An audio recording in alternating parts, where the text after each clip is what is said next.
relaciona las escuelas de interpretación de los hechos históricos con sus representantes. Mira, aquí tenemos una serie de escuelas y luego me piden que relacione. Aquí la más importante y la que tú tienes que saber es esta, la del materialismo histórico con Carlos Marx. ¿Por qué es importante? Porque esta teoría, esta escuela filosófica, económica, política, cambió el mundo, ya que muchas revoluciones en contextos diferentes, como en Asia o en Sudamérica, tomaron las ideas del materialismo histórico, que fueron transformándose de acuerdo a las realidades. En Rusia se tomó la idea de Carlos Marx, pero se transformó. Lenin la transformó, Mao Zedong en China la transformó, y en Sudamérica muchos movimientos subversivos se inspiraron en esas ideas. El materialismo histórico que plantea una visión totalmente diferente de la historia que como la conocemos nosotros. Ellos plantean el desarrollo a través de las fuerzas productivas, que es el verdadero motor de la historia. Plantean que en un momento dado surgió el esclavismo. Así es como ellos dividen la historia. Luego del esclavismo aparece el feudalismo. El nombre lo indica todo del esclavismo. Grandes imperios, mucha opresión, entró en crisis, una descomposición, contradicciones internas le llaman. Luego aparece el feudalismo, un gran señor, un rey y muchos reyesuelos, muchos feudos. Se repartían las tierras.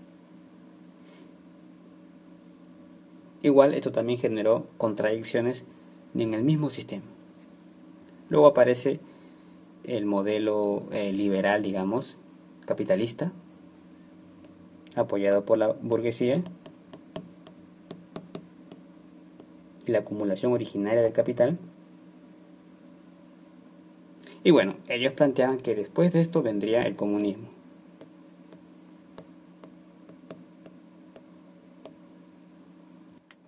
El estancamiento en estas fuerzas productivas es lo que genera precisamente las contradicciones y la descomposición de los sistemas. Bueno, entonces 3B.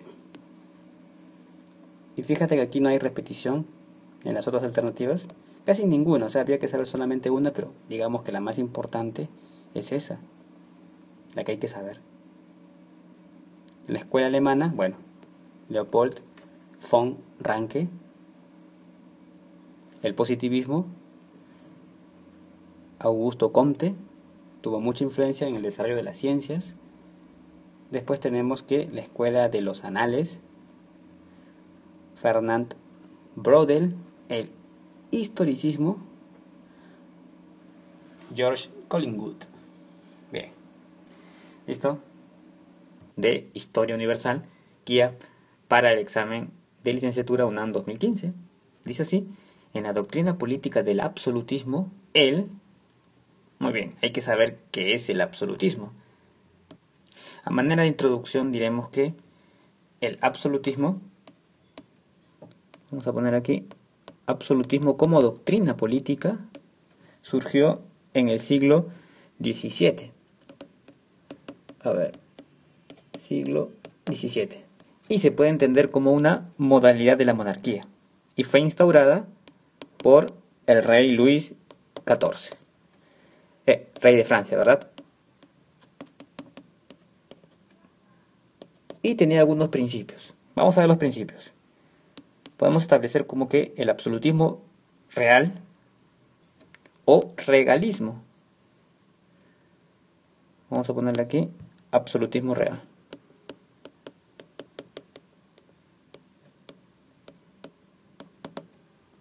Que consiste en gobernar sin obstáculos.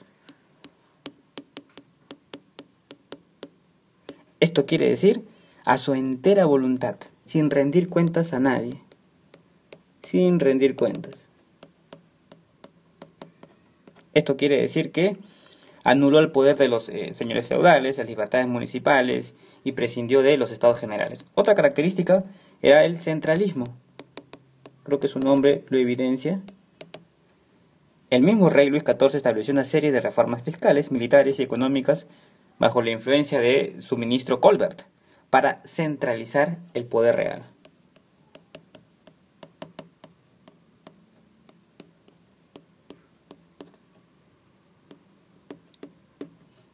Bueno, tenemos el providencialismo. Creo que también el nombre nos indica un poco el concepto. El sustento ideológico del absolutismo radicaba en creer que la autoridad del rey tenía origen divino. Era la encarnación del Dios. Como divinidad visible. Representaba a Dios en la tierra. Y por eso, obviamente, no estaba obligado a dar cuentas a nadie. Y bueno, para terminar, podríamos decir que esta política fue seguida por otros reyes, como Carlos III en España, Federico II en Prusia, Federico II. Y así, María Teresa de Austria, Pedro de Rusia y Catalina la Grande. Bueno, con esa información ya podemos responder. Dice, pueblo es quien determina de manera absoluta su voluntad, nada que ver. Poder se ejerce de manera compartida entre monarca, nada que ver, no se comparte nada. El ejercicio del poder es detentado en un partido único, no exactamente un partido único, ¿verdad? Poder es ejercido por el rey, sin considerar al parlamento, sin considerar a nadie, porque él era el hijo de Dios, Dios en la tierra, divinidad visible. Ahí está. Respuesta, la D. De Historia Universal, guía para el examen de licenciatura UNAM 2013. Dice así, países que practicaron un nacionalismo agresivo, autoritario y conservador, que difundieron el culto a los valores nacionales, el militarismo, la superioridad de la nación y la inferioridad de otros pueblos. Bueno, nos están hablando de el nacionalismo, ¿verdad? Pero nacionalismo agresivo. Se puede rastrear el nacionalismo en obras, inclusive desde el año 1830, donde se habla de nación y nacionalismo. Y es un concepto en verdad bastante complejo, y parece tratarse más de un sentimiento y más que de una doctrina nacionalmente elaborada. El término nación proviene del latín nasi. Esto es latín, que significa nación para nosotros, y etimológicamente se refiere a un grupo humano o a un conjunto de hombres nacidos en el mismo lugar. Eso es lo que significa. Nacidos en el mismo lugar.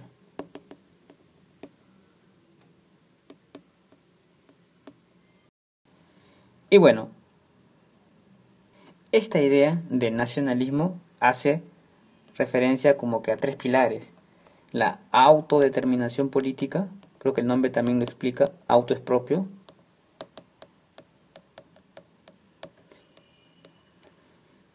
Tiene que ver con el gobierno que dirige al grupo étnico ha de estar libre de cualquier instancia exterior, ya que si la nación le pertenece a los que han nacido en el mismo lugar, por supuesto que tiene que estar libre de influencias extranjeras.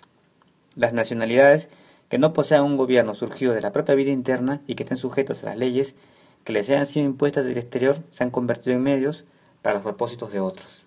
Por lo tanto, el gobierno tiene que surgir de la propia vida interna. Otra, peculiaridad cultural.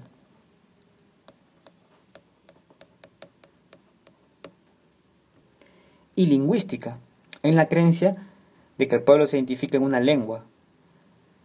Fue subrayada por precisamente los intelectuales que propusieron el nacionalismo como doctrina, al afirmar que la obra creadora solo puede realizarse en el propio lenguaje.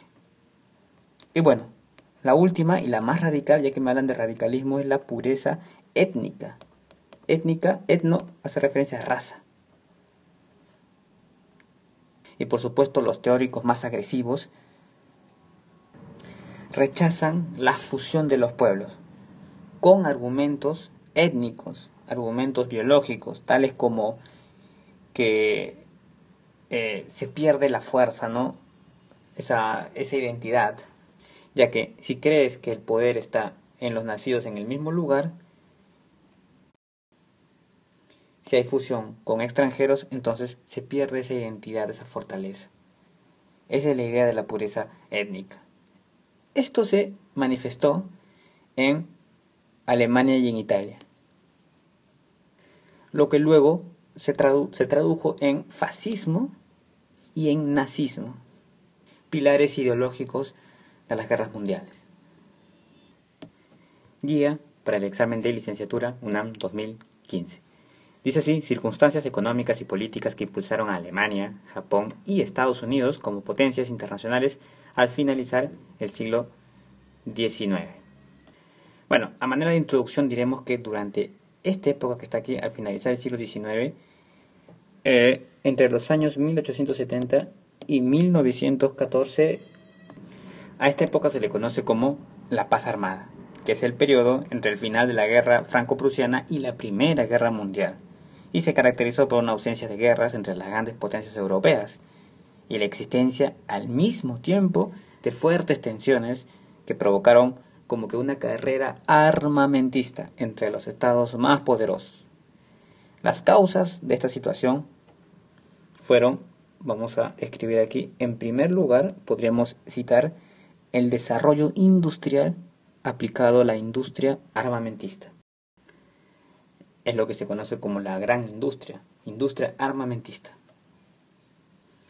Estas potencias habían alcanzado, como Alemania, Japón y Estados Unidos, un gran desarrollo industrial, pero lo aplicaron aquí y se inicia una carrera armamentista. Luego, problemas limítrofes, por ejemplo, entre Francia y Alemania, ¿no?, por los terrenos de Alsacia y Lorena, o rivalidad por los mercados emergentes, también entre Alemania, Francia e Inglaterra. Aparte diremos que estas potencias tenían como características, que es precisamente la pregunta, contar con gobiernos independientes, economías sólidas, esto quiere decir que estaban basadas en la industria, y conservar su expansionismo militar. Son las tres características de estas potencias emergentes. Luego de este periodo de paz armada, sobreviene la Primera Guerra Mundial, precisamente entre las potencias que habían desarrollado una economía sólida, así como esa carrera armamentista. Suceso que ocasionó la entrada de los Estados Unidos de América a la Primera Guerra Mundial. Recuerden que en pleno contexto de guerra mundial, Estados Unidos decide ingresar porque veía que los que conformaban el bando de los alemanes, que eran los alemanes, los italianos y el imperio austrohúngaro, tenían muchas posibilidades de vencer, y eso le perjudicaba directamente a los Estados Unidos, que era una nación floreciente en el aspecto económico, industrial. Entonces ellos quieren ingresar a la guerra, pero no podían hacerlo así nomás, necesitaban un pretexto. En la guerra siempre se utilizan pretextos, y los pretextos suelen ser a veces crueles, y esto fue lo que se aplicó. Alemania tenía un bloqueo, había impuesto un bloqueo donde no permitía que pasen barcos de ningún tipo en las zonas donde ellos habían bloqueado. Pues bien, sabiendo esto, Estados Unidos provocó un ataque enviando a un transatlántico, el transatlántico Lusitania, que llevaba civiles, pasajeros. Por supuesto, ellos sabían lo que iba a pasar, ¿verdad? Fue atacado, destruido, murió mucha gente, y Estados Unidos dijo: me están provocando, cuando fue al revés. Vamos a responder este ataque. No podemos permitir un ataque a civiles que no tienen nada que hacer, son inocentes.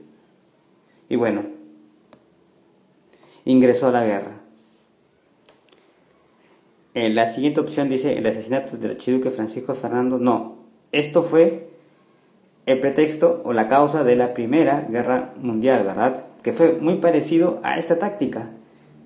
ya que había una zona de conflicto y mandan a un personaje importante a la zona de conflicto, donde había amenazas de muerte.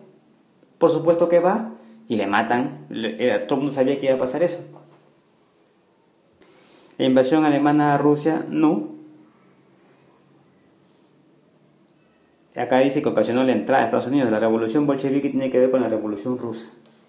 Bien, entonces el suceso que ocasionó la entrada de los Estados Unidos de América a la Primera Guerra Mundial fue el hundimiento del transatlántico Lusitania, donde murieron civiles. ¿Listo?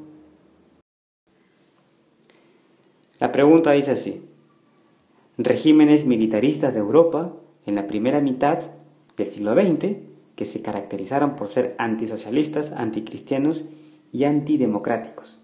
Pues bien, estos regímenes militaristas no se les puede llamar autocráticos ni tampoco despóticos, estaban a un nivel superior.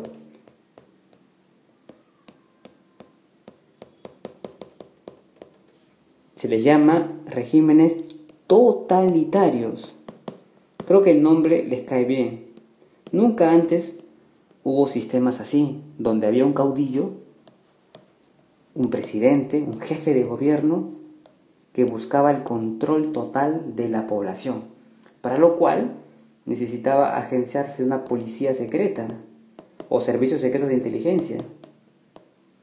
Alto nivel tecnológico para controlar a la gente. Técnicas de control social. Iba a decir control mental, algo parecido. Publicidad a niveles que no se pueden imaginar. Todo esto, obviamente, pagado por el Estado. Ni siquiera en los antiguos reinos, donde había un emperador que se creía hijo de Dios, existía tal nivel de control. Pues bien, estos regímenes existieron. Y se les llamaba totalitarios. Los principales. En Italia se le llamó fascismo.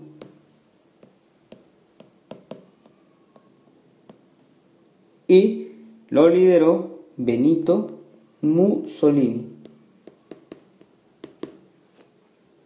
En Alemania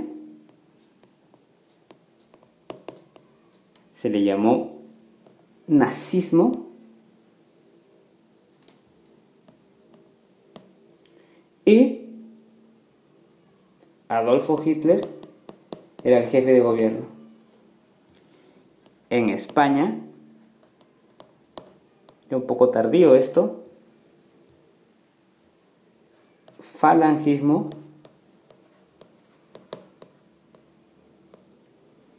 y Fernando Franco. Típicos modelos de gobiernos totalitarios, llevando al extremo el nivel despótico o autoritario.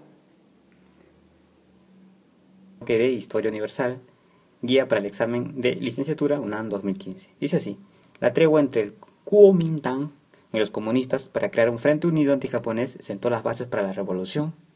Bueno, vamos a entrar en contexto. Hablemos de China. ¿Qué ocurría en China desde el siglo XIX? Bueno, el imperio chino, desde el siglo XIX, se había visto obligado a realizar concesiones a las potencias occidentales y al Japón, sin que la dinastía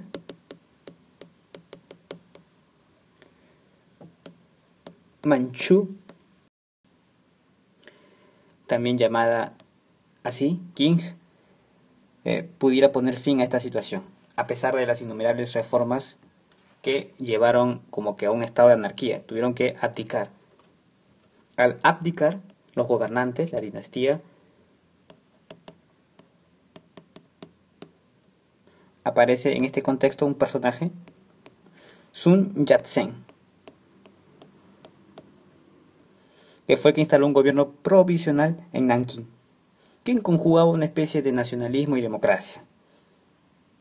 Fue Sun Yat-sen quien precisamente fundó el Partido Nacionalista del Pueblo, o Kuomintang.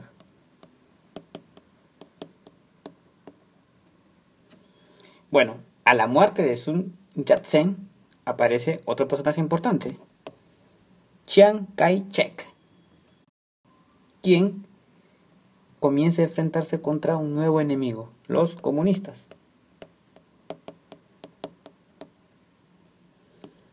Chiang Kai-shek establece la capital en Pekín. Ahora, imaginen el contexto.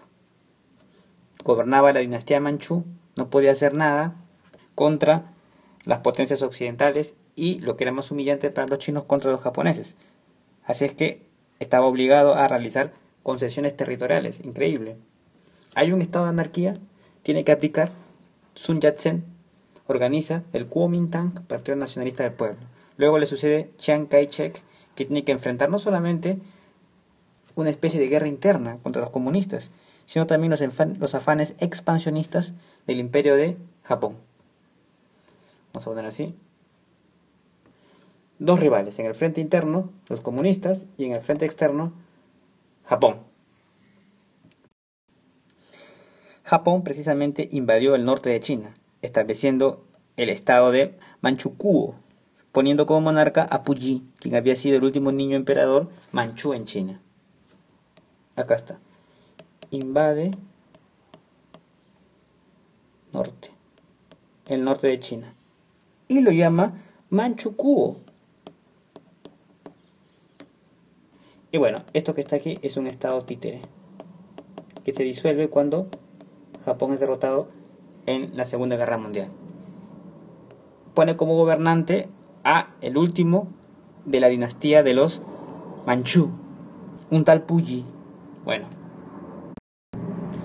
en este contexto de guerra se unen los nacionalistas con Chiang Kai-shek y los comunistas, porque tienen un enemigo común. El enemigo común es Japón, que lanza una terrible ofensiva en el año de 1937, un ataque masivo contra China, que es lo que obliga a los nacionalistas y a los comunistas a unirse temporalmente.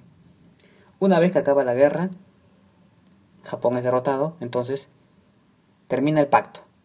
Y Chiang Kai-shek ahora se enfrenta a los comunistas, pero liderados por Mao Zedong. Se enfrentan ferozmente.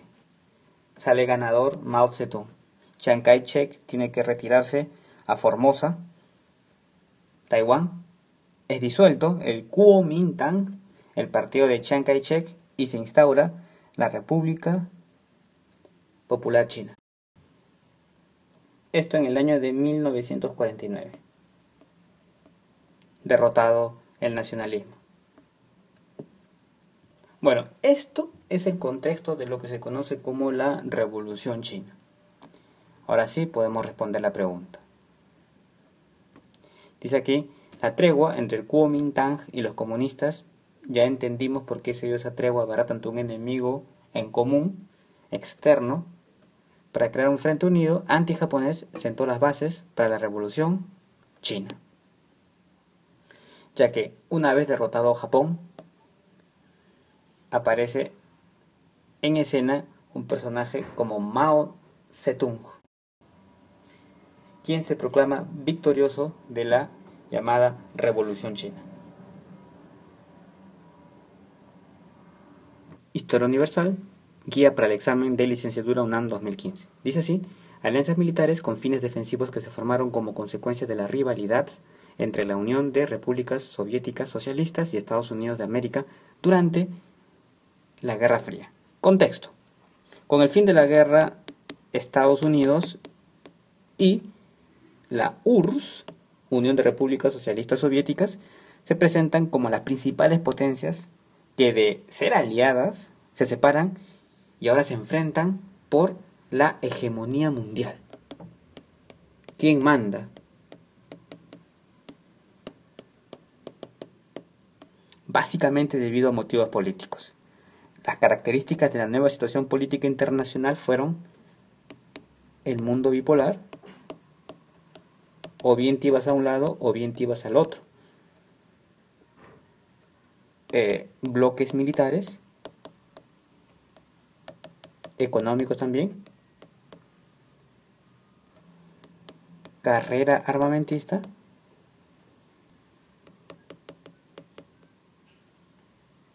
y por supuesto un fuerte enfrentamiento ideológico, capitalismo versus comunismo.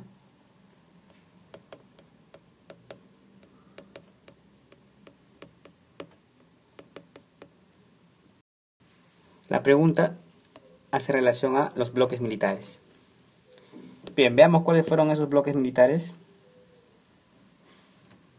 Estados Unidos organiza el Pacto Atlántico, que no pegó mucho, y luego organizó la OTAN. Este es el válido. En respuesta, la URSS organiza el Pacto de Varsovia.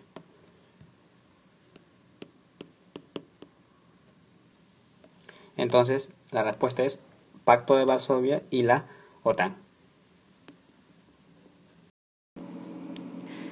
Al documento que firmaron 14 países latinoamericanos comprometiéndose a no fabricar, recibir, almacenar ni probar armas nucleares y solo hacer uso de la energía atómica con fines pacíficos, se le conoce con el nombre de, ese es el Tratado de Tlatelolco.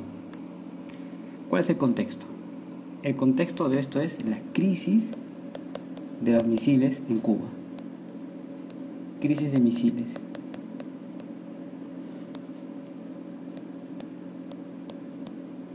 Contexto mundial, Guerra Fría, tensión máxima entre Estados Unidos y URSS, bloque capitalista, bloque socialista, soviético. Los países latinoamericanos se encontraban como que al medio de estas tensiones. Para evitarse mayores inconvenientes y tener que decantarse de uno u otro lado, bueno, se firma un tratado internacional que establece la desnuclearización. Mira, nueva palabra.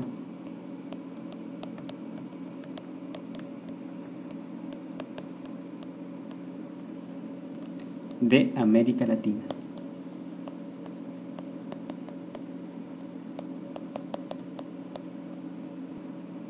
Y el Caribe también, ¿no?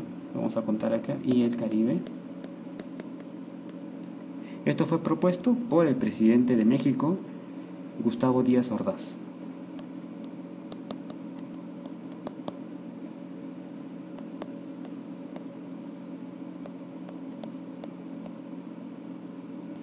Como dijimos, como respuesta al temor generado por la crisis de los misiles.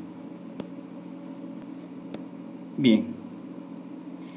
El Tratado del Atlántico Norte tiene que ver con la OTAN, Estados Unidos, ¿verdad? Eso es el contexto de Guerra Fría. URSS respondió con el Pacto de Varsovia, que eran los aliados militares, unos de Estados Unidos, del capitalismo, y otros de Rusia. Y bueno, el Tratado de Kioto tiene que ver con cuestiones del clima. Respuesta, Tratado de Tlatelolco. Fenómeno económico que se manifiesta en una serie de tendencias recientes del desarrollo capitalista que acelera la integración de las economías nacionales. Bueno, esto que está aquí corresponde a la globalización o mundialización.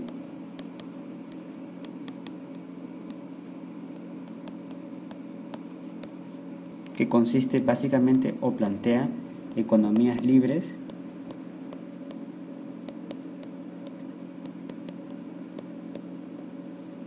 de intervención del gobierno, de los gobiernos en este caso, de los países,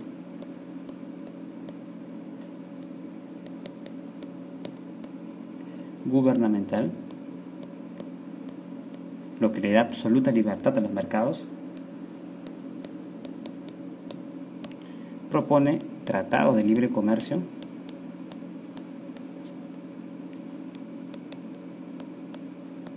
en fin, una serie de medidas que agilizan la integración de las economías nacionales al gran sistema mundial que ellos han impuesto. Y por supuesto que beneficia a los que dirigen ese sistema, más que a los que están integrando. Entonces, fenómeno económico, globalización. ¿Listo?